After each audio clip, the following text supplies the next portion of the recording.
For tonight's Green Report, we head down to the Gulf of Mexico, where in the wake of the 2010 Deepwater Horizon disaster, BP sprayed almost 2 million gallons of a toxic chemical known as Corexit to help with the cleanup process.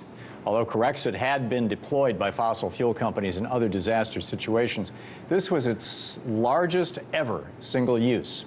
And now, 6 years later, thousands of Americans are sick as a result. The mainstream media has mostly ignored their stories, but a critically acclaimed new documentary called The Rising is bringing it to a much bigger audience. Prepare to be outraged. Here's a clip from the trailer. We napalmed from Louisiana all the way over to the west side of Florida. And we're pretending that everybody's fine. Well, everybody's not fine. If they were close to that oil, they sick.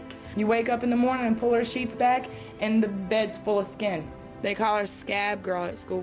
They're bleeding from their ears, they're bleeding from their rectums. Felt like somebody was taking a vice grip on the inside of my head. Bad shaking like Parkinson's. Start with one little bitty spot. Next thing you know, eating where you get in a hole, and then it starts spreading and eating more. Our children are dying, our animals are dying, our babies are born premature, birth defects. Nobody is going to survive this crap. Joining me now is the man behind this revelatory documentary, filmmaker Mark Manning of Conception Media, whose previous projects include the 2009 documentary Road to Fallujah. Mark Manning, welcome to the program. Thanks, Tom. Thanks for having me. Thanks for joining us, and thanks for making this movie. What drew you to this story, and what do you want viewers to take away from the film? You know, in my former life, before filmmaking, I was an oil field diver. I worked offshore. I worked on a lot of actual well blowouts. And when this thing happened in the Gulf in over 5,000 feet of water, I really thought, well, this will be a game changer, because you really cannot clean up a spill this large. So I went down there to start covering it.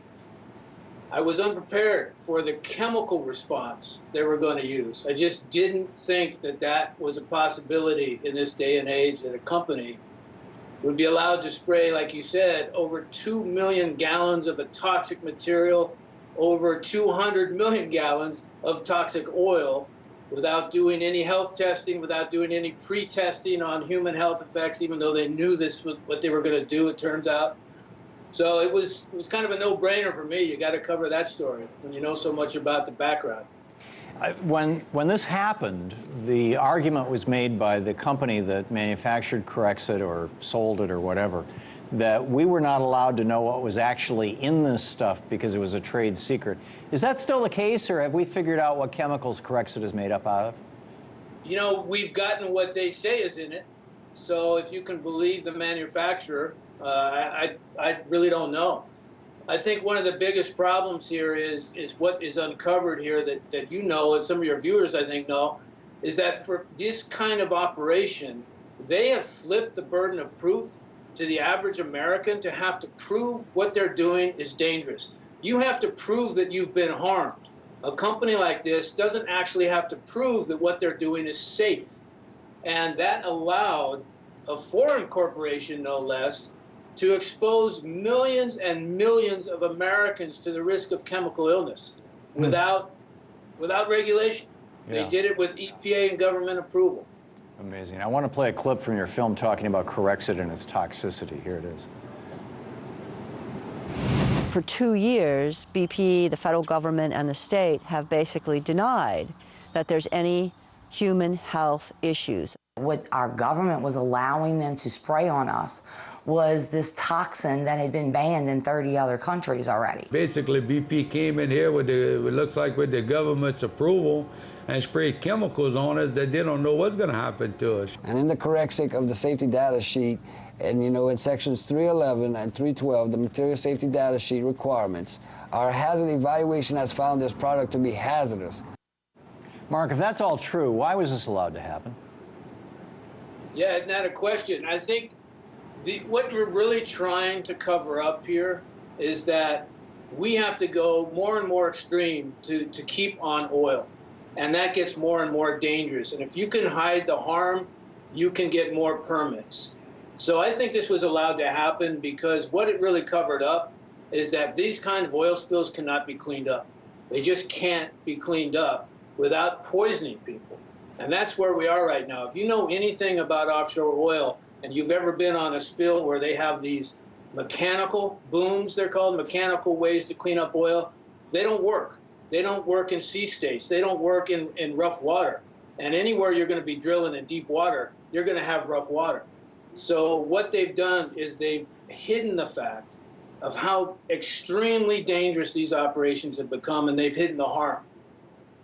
Why they've been allowed to do that, I think you just have to follow the money and the power. Right. Is that, in your opinion, why the media hasn't been talking about this? I mean, it's been 6 years, and there's basically been radio silence. Yeah, it's really disturbing to us making this film how little play this story has gotten when you've got MacArthur fellow toxicologists saying that hundreds of thousands of people are going to die from chronic illnesses that are related to this episode, yet the media pretty much has a blackout on it. This sounds bigger than Agent Orange. I think it might be, Tom, and I think that it's really about the future of fossil fuels.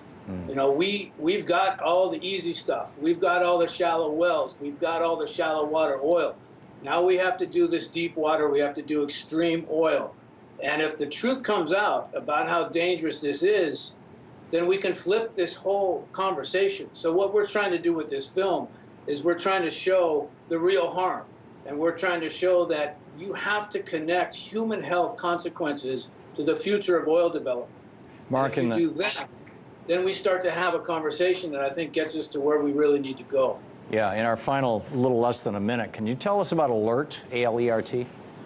Yeah, ALERT is an agency that we're following that is doing frontline community trainings in areas around the country, getting ready for the next spill. Because if you try to figure this out during a spill, it's too late.